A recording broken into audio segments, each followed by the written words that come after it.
आज ना मैं आप लोगों के साथ ना एक ऐसी घटना शेयर करने जा रही हूँ जो कि आप में से बहुत सारे लोगों ने सिर्फ टीवी में देखी होगी या न्यूज़ में कहीं सुनी होगी, पढ़ी होगी।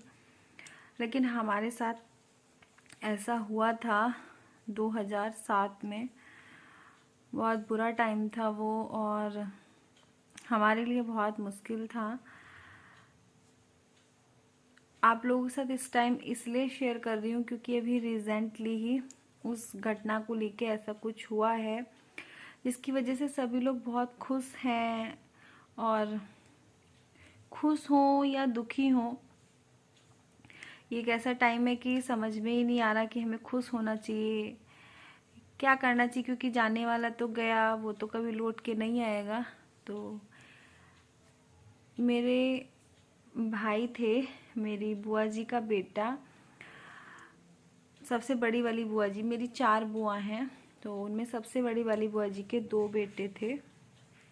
भैया सबसे बड़े थे और उनके साथ मेरी काफ़ी अच्छी बॉन्डिंग थी। 2 भाई थे तो मुझे बहुत प्यार करते थे भैया, एकदम सगी बहन के जैसे। तो शिवरात्रि के आसपास की ही बात है। मार्च में नहीं, फरवरी मार्च की ही बात है। तो भैया का मर्डर हुआ था और बहुत बुरी कंडीशन करके उनको मारा गया था। पता नहीं बात तो जो भी रही होगी, लेकिन उस टाइम उनकी इतनी एज भी नहीं थी, 18-19 साल के ही थे। और बहुत चुलबुले थे, बहुत हंसमुख, बहुत हंसाने वाले। पता नहीं क्या ऐसा हुआ होगा, कोई कुछ बोलता था उस टाइम पे, कोई कुछ बोलता था। सही बात तो वो अपने साथ ही ले गए। सही बात का आज तक भी किसी को पता नहीं चल पाया।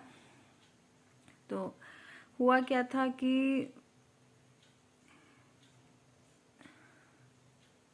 भैया को बुआ ने ना सिलेंडर लाने के लिए भेजा था।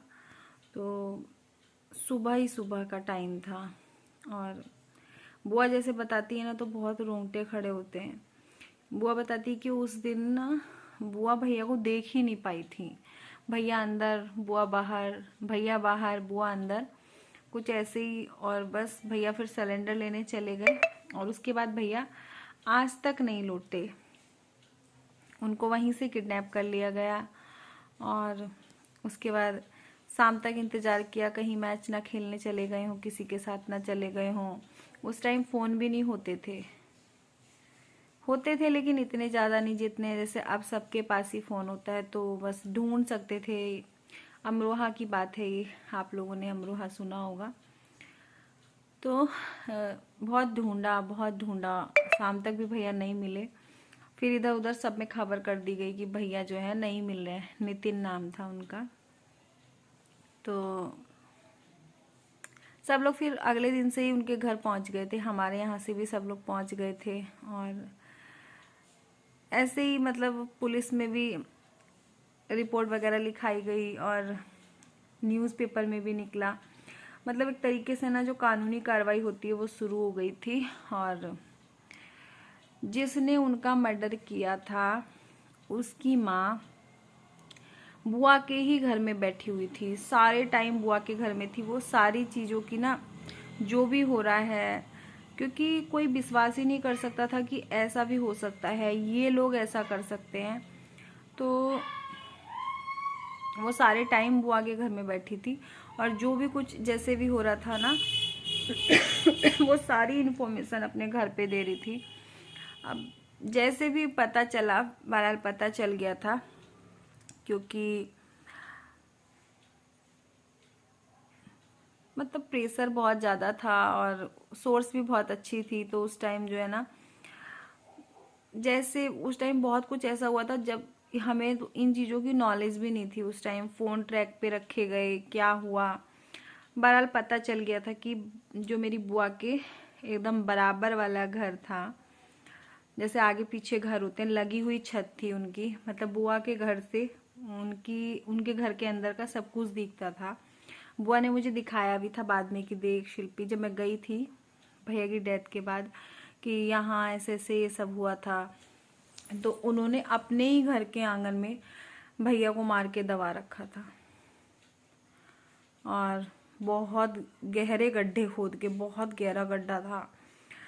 जैसे वो पकड़ा गया तो उसने फिर सब कुछ बता दिया था और उसी से खुदवाया भी पुलिस ने, तो उसने सब कुछ बता दिया कि ऐसे ऐसे मैंने यहाँ दबाया हुआ है। और जब भैया तक पहुँचे तो बड़ी तेज चिल्लाया वो कि संभल के, अंदर बिजली का करंट दिया हुआ है।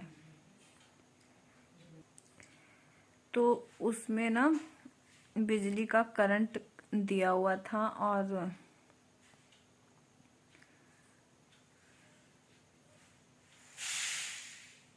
जिस टाइम भैया को निकाला गया था उसमें से पूरी डेड बॉडी ऐसी हो रही थी ना, एकदम कोयला बनी हुई थी, एकदम काली हो रखी थी।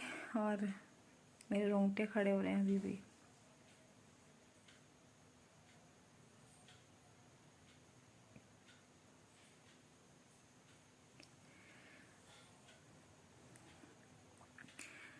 उनकी कलाई में ना कलावा बंधा हुआ था, तो जितनी कलाई में कलावा बंधा हुआ था बस वहीं पे सफेद निशान था, नहीं तो पूरी बॉडी काली हो रखी थी।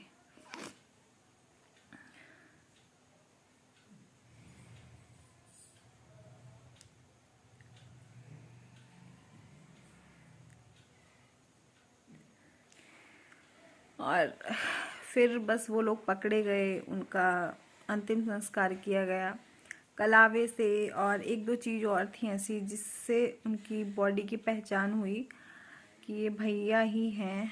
तो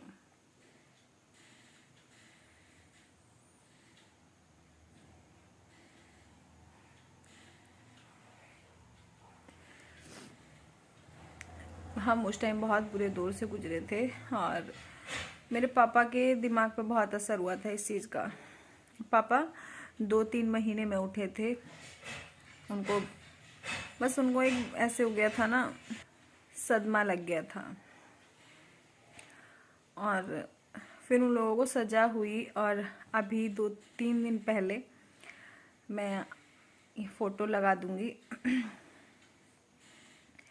भगवान ने इंसाफ किया उसको। उन लोगों को उस टाइम जेल हो गई थी, वो 2-3-4 लोग जो भी जितने भी होंगे, उनमें से जो सबसे मेन था प्यारे लाल नाम था उसका। तो अभी 3-4 दिन पहले ही उसकी डेथ हो गई है। वो गुर्दों का पेशेंट, उसको गुर्दों की कुछ बीमारी थी, तो उसी के चलते वो मर गया। बहुत बुरी दुर्गति हुई है उसकी, सब अपने कर्म भोगते हैं। और बहुत खुशी हुई और भैया की बहुत याद भी आई उस दिन।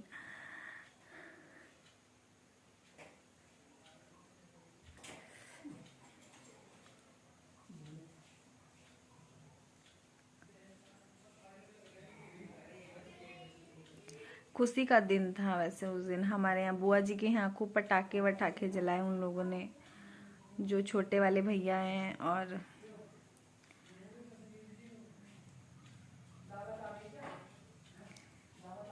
तो ये हमारे साथ एक ऐसी घटना हुई थी ना, उसके 8 दिन बाद ही एक कांड हुआ था अमरोहा में ही, शबनम कांड। शायद वो सबने सुना होगा, आप में से बहुत सारे लोग जानते होंगे। एक लड़की ने अपने प्रेमी के साथ मिलके अपनी पूरी फैमिली को मार डाला था।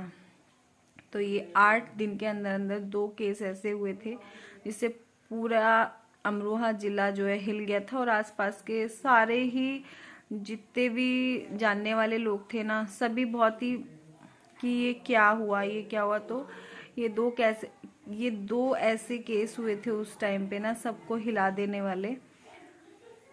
तो मन हो रहा था आप लोगों के साथ शेयर करूं। लाइफ में बहुत कुछ ऐसा होता रहता है जो कि सारी चीज़ें हम ना यहाँ यूट्यूब पे शेयर भी नहीं करते हैं, तो लगा कि आप लोग साथ शेयर करना चाहिए। चलिए फिर मिलती हूँ, ठीक है। और आज ना ऐसे हो रहा था, बार बार ना याद आ रही थी, मतलब कि कितने करीबी हमारे कुछ लोग ऐसे होते हैं कहाँ चले जाते हैं। देखो जब कोई ऐसा कुछ होता है, या तो उनका बर्थडे आता है या कोई खास दिन, जैसे भैया की याद आई इस टाइम पे, बहुत याद आई भैया की। नहीं तो ध्यान भी नहीं रहता, अपने काम में इतने बिजी हो जाते हैं, हम गृहस्थी में इतने बिजी हो जाते हैं कि कुछ याद नहीं आता है। फिर मेरा और उनका बहुत अच्छा कनेक्शन था, और आई मिस यू ऑलवेज भैया।